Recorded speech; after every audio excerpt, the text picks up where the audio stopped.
Parlez-moi d'IA. Mesdames et messieurs, bonjour. Je suis un super ordinateur Carl, cerveau analytique de recherche et de liaison. C'est une machine qui ressent les choses. On nous raconte n'importe quoi sur l'IA. Alors, qu'est-ce que tu en dis, Kit? Moi, je n'en dis rien du tout. Que la créativité, elle reste du côté de l'humain. Parlez-moi d'IA, présenté par Jean-Philippe Clément. Bonjour à toutes et à tous. Aujourd'hui, émission spéciale. Nous nous retrouvons avec une voix bien connue de Parlez-moi d'IA pour tenter de décrypter comment on fait désormais du développement informatique ou numérique avec l'IA et quelles sont les conséquences pour les développeuses et les développeurs.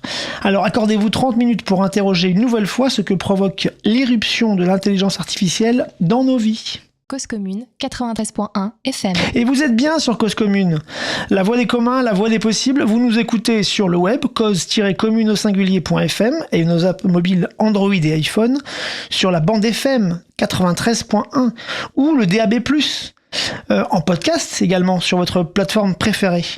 Merci Monsieur Gréco, notre directeur d'antenne, de nous permettre cet espace de liberté, de nous fournir autant d'outils magnifiques. Aidez-nous en partageant cette émission sur les réseaux sociaux et autour de vous. Abonnez-vous, commentez, partagez, likez. C'est notre seule récompense et ça nous fait connaître car ça manipule les algorithmes. Et c'est cool de manipuler un algorithme. Bon, cela faisait un petit moment que je souhaitais aborder ce sujet des nouvelles modalités de développement informatique et numérique, mais j'avais pas trouvé le bon angle et la bonne invitée. En partageant mon interrogation avec mon invité du jour, justement, elle m'a gentiment rappelé qu'elle était développeuse senior depuis un petit moment et que désormais elle travaillait effectivement quotidiennement avec de l'IA. Bon, si vous êtes fidèle de notre émission de longue date, cette invitée, vous la connaissez bien puisqu'il s'agit de tout simplement Alexia Toulmé, qui est toujours co-animatrice de Parlez-moi d'IA avec Serge Abitboul et moi. Bonjour Alexia. Bonjour Jean-Philippe. Et bienvenue dans le studio que tu connais de Cause Commune. Pour une fois, je vais aussi faire une émission en te tutoyant, on se connaît bien. Les auditeuristes le savent, on va pas se mentir. Donc on va passer en mode tutoiement. Et puis on va être un peu dans un format un peu inhabituel, on va être un peu dans un échange. Moi, j'aimerais bien que tu me parles un peu de comment tu fais pour justement développer aujourd'hui, c'est ton métier, et comment tu le fais avec l'IA. Tu le fais tous les jours et tu vas nous partager ton expérience. L'idée, c'est qu'on s'adresse au commun des fonctionnels, au commun des mortels, qui effectivement, alors, on voit tous à peu près comment ça fonctionne. Moi, je fais des petites choses. Donc, on voit bien comment on peut interroger une IA pour se faire aider techniquement. Mais là, toi, tu es au quotidien sur des applications qui sont en ligne et qui ont un client derrière et qu'il faut que ça fonctionne. Alors, peut-être qu'on peut commencer déjà par rappeler, même si on le connaît un peu, si on revient dans des émissions antérieures sur ton parcours, mais voilà, ton parcours pro et académique qui te mène aujourd'hui à être développeuse senior. Ça commence où ? Alors, j'ai découvert la tech il y a 13 ans maintenant. J'étais à l'époque étudiante en affaires publiques, donc à Sciences Po, et ça avait rien à voir avec la tech, ce que je faisais. Et progressivement, j'ai décidé de m'orienter là-dedans. Ouais. À la fin de mon diplôme d'affaires publiques, j'ai pris directement le chemin de 42, donc l'école 42, où j'ai appris à coder. Et à l'époque, quand tu faisais quoi comme type de développement ? Dès que j'ai pu, je me suis spécialisée en web et plus particulièrement en web front-end parce que moi j'aime bien tout ce qui est visuel. À côté de mes études, à côté de ce que je fais dans mon travail, j'aime bien dessiner, j'aime bien peindre. Alors redis-nous un peu ce que c'est que le front-end. Ouais. Le front-end, donc c'est en opposition au back-end et c'est tout ce qu'on voit. Donc, c'est tout ce qui est affiché dans le navigateur. Quand tu arrives sur un site ou une application. Sur un site ou une application. D'accord. À l'inverse, le back-end, c'est là où il y a les serveurs, les bases de données et ce qu'on ne voit pas. Et donc, c'est ta spécialité, mais tu faisais aussi un peu de back-end à l'époque aussi quand même ? Oui, je pense que c'est important aussi quand on apprend de toucher un peu aux deux. Et d'ailleurs, dans mes premières expériences, je touchais aux deux. Et j'étais donc ce qu'on appelle full stack. C'est ça. Aujourd'hui, on va essayer de voir comment effectivement ça évolue ça avec l'IA. Typiquement, tu dirais quoi des compétences fondamentales d'une développeuse senior sans IA qui sont vraiment très importantes quand même avec l'IA. Des choses qui vont finalement rester dans les deux mondes. Être capable d'architecturer un projet, pour moi, c'est la compétence essentielle. Donc savoir que il y a des responsabilités de l'application qui sont rangées à un certain endroit, que certaines parties du code ont cette responsabilité-là, et que d'autres parties du code ont une autre responsabilité, qu'on se mélange pas, qu'on met pas tout un peu n'importe où. Et donc ça, c'était déjà important avant. Ça, tu l'as appris à 42, ça? Je l'ai appris au fil de mes expériences. Ouais. Ça, c'est une première compétence fondamentale. Il y en aurait d'autres pour toi? Tester. Ouais. Toujours, que ce soit du test manuel. Pas oublier de tester au milieu de ce qu'on fait, ouais. Exactement. Et donc, que ce soit du test manuel ou du test automatisé, c'est hyper important, en fait, de savoir ce qui part pour les clients, enfin, pour les utilisateurs. Donc, c'était déjà le cas avant, mais ça l'est encore plus aujourd'hui avec l'IA. Et ça, quand tu testes ou quand tu organises, finalement, c'est aussi une manière de vérifier ce que fait l'IA aujourd'hui. C'est-à-dire qu'aujourd'hui, c'est finalement aussi l'IA qui le fait dans ton développement, le fait d'organiser le projet, le fait de tester, et le fait de l'avoir sans, tu peux mieux vérifier finalement comment elle se débrouille, l'IA. Ce qui est assez amusant, c'est que du coup, j'utilise aussi l'IA pour tester. Ouais. Donc, pour organiser, elle va avoir tendance à le faire par elle-même, mais souvent, tu la guides. Il faut la cadrer. Ouais. Parce que va commencer à créer des choses en plus, à improviser certaines choses, à créer un fichier là où c'était pas du tout nécessaire. Et dans ces cas, c'est toi qui lui dis non, pas comme ça. Oui. Et ça, au fur et à mesure de tes projets avec l'IA, tu lui mets un peu le cadre, ce qu'on appelle de plus en plus le harnais, là, dès le départ, on lui dit, moi je veux ça comme ça, je veux que ça soit organisé comme ça, et c'est elle finalement, enfin c'est toi qui la guide dès les premiers pas pour l'organisation. Oui, en fait, tu viens configurer tes préférences et de dire, ce projet est architecturé de telle manière, et donc quand tu crées tel type de fonctionnalité, eh bien il faut t'assurer que tu respectes ce qui est déjà existant.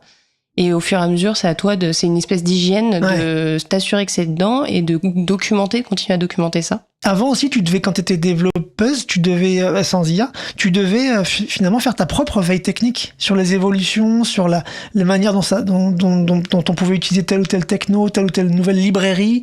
Ça, tu continues à le faire avec l'IA ou c'est finalement plus l'IA parce qu'elle a cette capacité à aller chercher plein de choses possibles, à la fois dans les forums, à la fois dans les...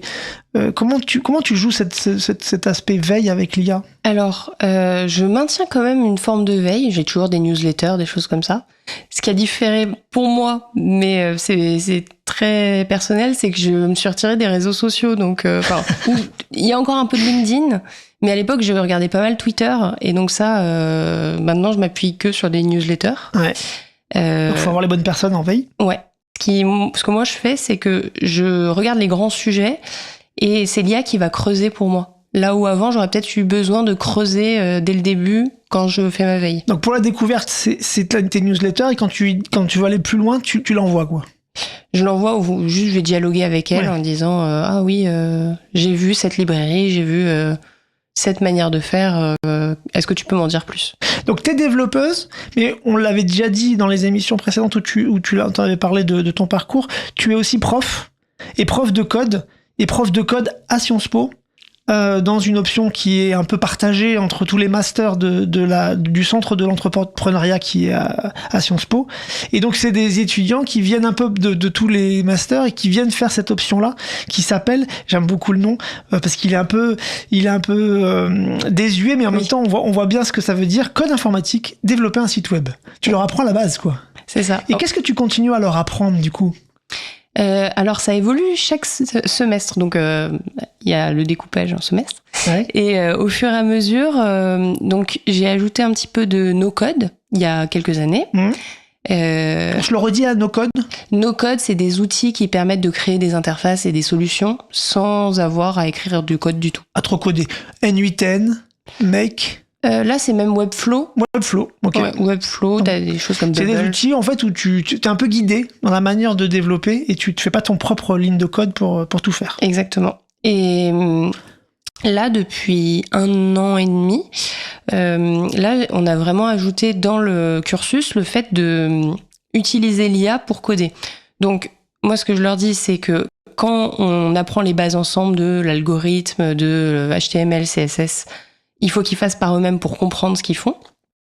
Mais après, on consacre 2 séances à vraiment utiliser l'IA pour faire un simple site vitrine et le déployer, et même faire un site un peu plus poussé, une solution un peu plus poussée, et voir jusqu'où on peut aller et quelle démarche, en tant que développeuse, moi, j'ai pour découper le travail et faire en sorte que ce soit le plus abouti possible. Là, t'as combien de séances avec eux 12. et qui leur parle d'IA 2. D'accord. Donc il y a quand même 10 séances où ils apprennent à mettre les mains dedans sans l'IA, quoi. Oui. D'accord. Alors revenons sur ta propre expérience. T'es déjà développeuse senior à l'époque, et l'IA déboule dans ton métier. C'est quoi la première expérience de l'IA dans ton métier de développeuse ?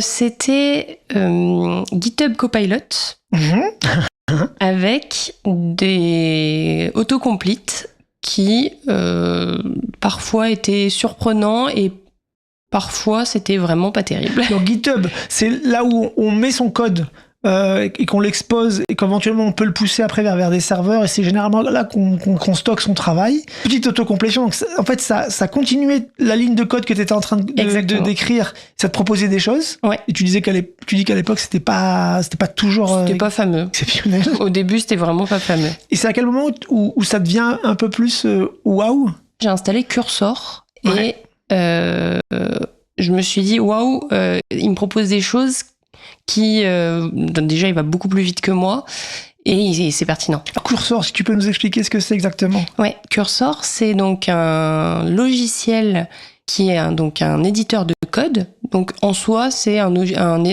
logiciel qui permet d'écrire du texte, mais du texte qui est du code, avec des fichiers de code. Et il est boosté à l'IA où il se plug à Claude, ChatGPT, etc. Et donc, il va faire tourner les modèles sur tous les fichiers de code qui sont dans un répertoire de code, et à partir de là, il va proposer des solutions. Ça, c'était vraiment une révolution. Donc, c'est un IDE, donc c'est un logiciel qui permet de faire du développement. C'est bien ça, hein ? Oui, en fait, éditeur de code, IDE, c'est la même chose. D'accord. Et il n'y a pas que Cursor, il y en avait déjà d'autres à l'époque. Donc, la meilleure qualité quand même. Là, clairement, meilleure qualité. Et là, dans ce cas-là, quelle réaction ? Méfiance ? Curiosité ? Curiosité. Moi, à ce moment-là, j'étais à fond dans l'IA. Je me suis dit, ah non, mais c'est génial ce qui est en train de se passer.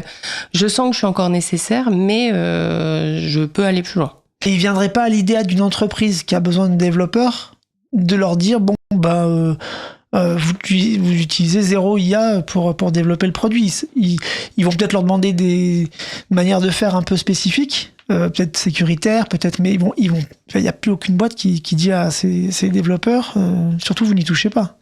Moi, je le vois pas, mais c'est plutôt l'inverse. C'est du coup l'entreprise et la direction qui va dire allez-y parce que ça permet de faire plein de choses. Et alors du coup aujourd'hui, donc tu avais une stack. Alors une stack, c'est tes outils et tes méthodes. Mon langage aussi. Ton langage aussi. Tu avais une stack en particulier avant ? Oui, c'est toujours la même. Donc moi, je suis beaucoup sur JavaScript et en front-end, c'est React. Et ça n'a pas changé entre les deux ? Non, et d'autant plus que les outils d'IA sont excellents sur React. Et par défaut, quand on code des interfaces, souvent, ils parlent là-dessus. Ils parlent là-dessus. Donc. Et alors, si tu devais un peu nous décrire une journée type, c'est quoi le quotidien d'un développeur et du coup, boosté à l'IA ou avec un usage IA au milieu ? Déjà, tu peux... donc, tu prends en main des spécifications qui sont faites par le designer, le product manager, etc. Donc ça, c'est des gens qui viennent te poser des demandes sur ton bureau ? Ouais, qui t'envoient un message en disant voilà la prochaine fonctionnalité sur laquelle on va travailler. Et à partir de là, moi, je vais découper en tâches techniques. Donc, je vais analyser comment je peux créer ça concrètement, quelles sont les complexités, etc. Souvent, il y a des allers-retours d'ailleurs pour s'assurer qu'on le fait au plus efficace possible. Et que tu as bien compris la demande. Et que j'ai bien compris la demande, parce que des fois, et aussi, il y a des zones un peu floues. Donc, on explicite un peu toutes les attentes. Et là, je vais créer mes tâches techniques. Et donc là, je peux parfois utiliser l'IA pour m'inspirer, m'aider à cerner tous les tenants et aboutissants d'une tâche technique. Même parfois, alors ça je le fais un peu moins, mais selon la tâche que je fais, je peux même demander, donc moi j'utilise Claude actuellement, j'écris dans mon interface Claude, créez-moi la tâche sur l'outil de project management que j'utilise qui s'appelle Linear. Et donc Claude me fait mes tâches avec tous les bons labels, etc. Et derrière, je vais coder Et On considère que ce que tu dis là, la création des tâches et tout ça, c'est finalement un labeur un peu sans valeur, enfin avec peu de valeur, et du coup c'est facile et c'est plutôt pas mal de le filer en rapidité, en célérité à l'IA. justement, ça dépend. Si il y a peu de valeur, oui, il faut le filer à l'IA. Ouais. S'il y a de la valeur et beaucoup d'échanges nécessaires, non, je fais tout à la main. C'est ça. Et- Donc tu gardes la main quand même à des moments où tu dis non, ça je vais pas lui confier ça, c'est trop compliqué, pardon. Du coup, tu vas lui dire je veux le faire comme ça, ou même tu le fais et tu lui demandes rien. Voilà. Typiquement, pour donner un exemple concret, là aujourd'hui, dans ma journée de dev, j'ai complètement tout fait à la main parce qu'il y avait des logiques produits très fortes ou avec des besoins d'aller challenger le designer. Et donc là, j'ai tout fait à la main. À l'inverse, il y a quelques mois, je faisais tout avec l'IA parce que je me posais des bases de composants, donc visuels. Et là, c'est des choses qui sont assez classiques. Moi, je relisais, mais je faisais les spécifications avec l'IA. D'accord. Donc ça c'est la base de la création de la tâche. Ouais. Et tu disais après tu développes du coup la tâche. Et là dans ce cas-là, comment tu t'interagis avec l'IA?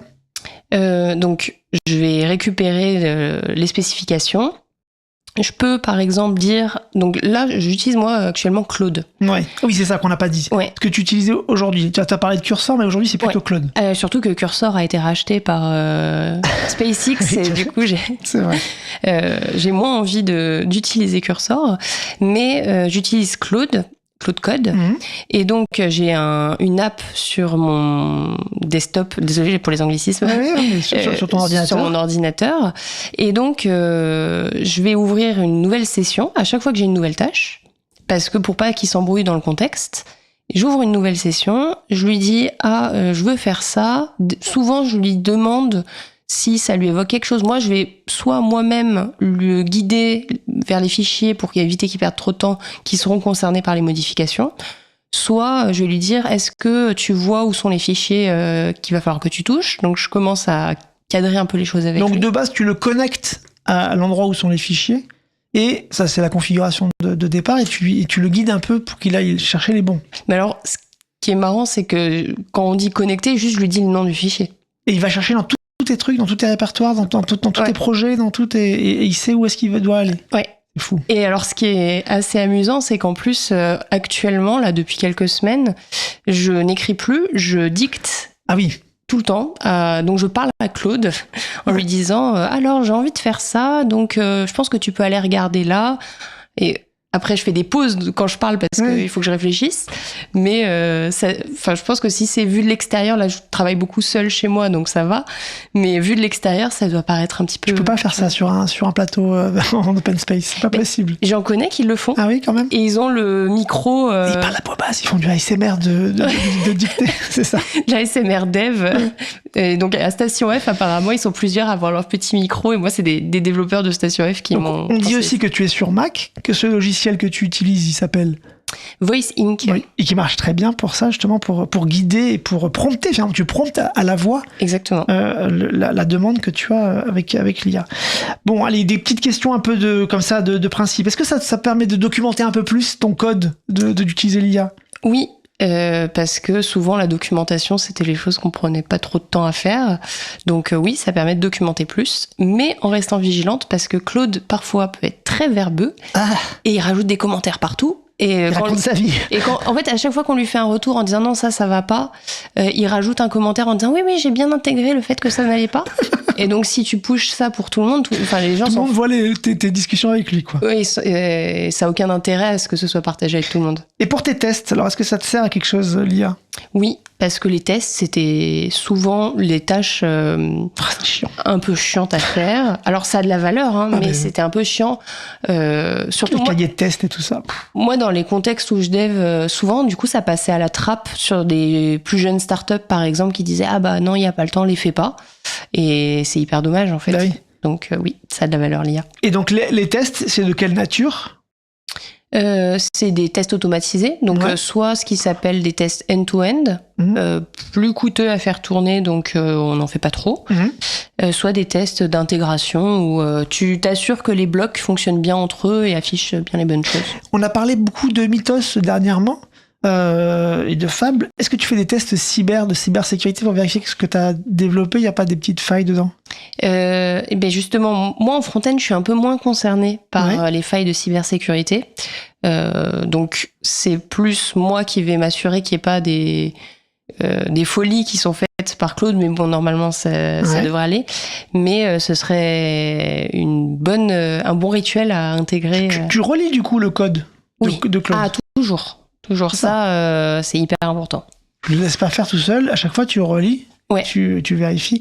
Et tu vas changer des choses qu'il aurait pu faire? Oui, de plus en plus. Et ça, il le prend en compte? C'est-à-dire que, est-ce qu'il voit ta modification de son travail?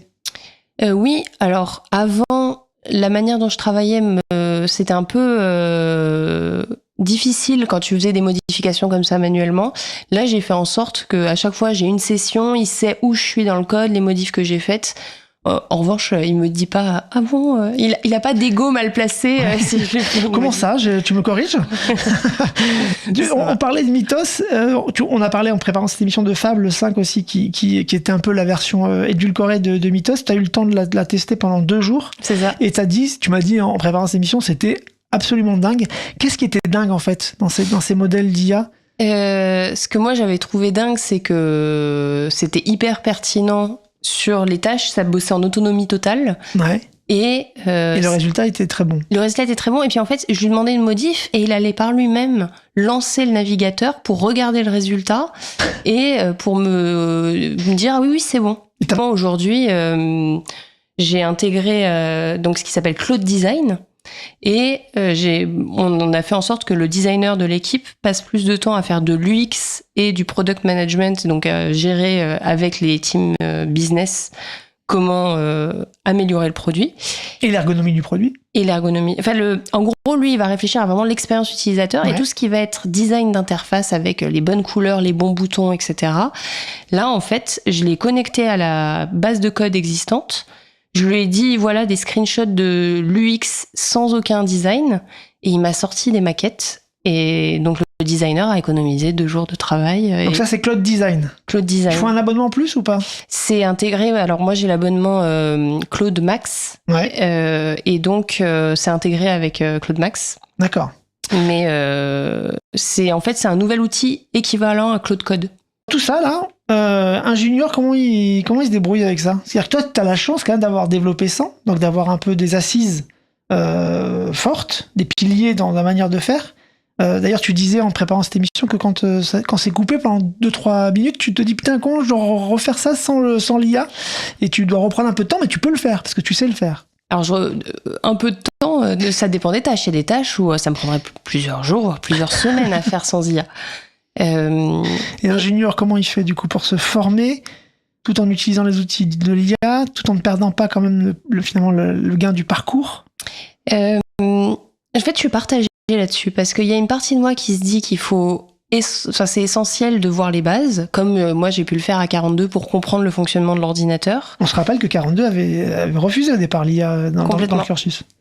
Je suis partagée sur le fait que oui, il faut des bases, mais il y a une partie de moi aussi qui se dit que un développeur junior aujourd'hui aura peut-être des choses aussi moi à m'apprendre sur la manière d'utiliser l'IA, parce que j'ai mes réflexes à l'ancienne, là où... il n'y a pas de blocage, quoi. Il a moins de blocage que toi, peut-être. Lui, il l'a appris, il est natif sur l'IA, donc je me dis que il faut pas que je sois trop fermée sur ça, mais donc il faut trouver l'équilibre. Et en fait, personne n'a la bonne réponse. Et est-ce que tu es transparent avec tes clients et tes patrons sur ton usage de l'IA? Oui, c'est super important, je trouve. Même là, tu vois, quand je disais que j'ai fait des maquettes avec Claude Design, et c'était aussi la volonté du designer, on l'a publié sur un channel public, et ils savent qu'on utilise l'IA. Et inversement, du coup, ils t'en demandent pas plus parce qu'ils savent que tu as l'outil IA, ils changent souvent et ils veulent tester ça. Et Alexia, il faut refaire ça et tu peux le faire parce que tu as l'IA. Il n'y a pas cette tendance aussi un peu à appuyer sur le champignon? Si,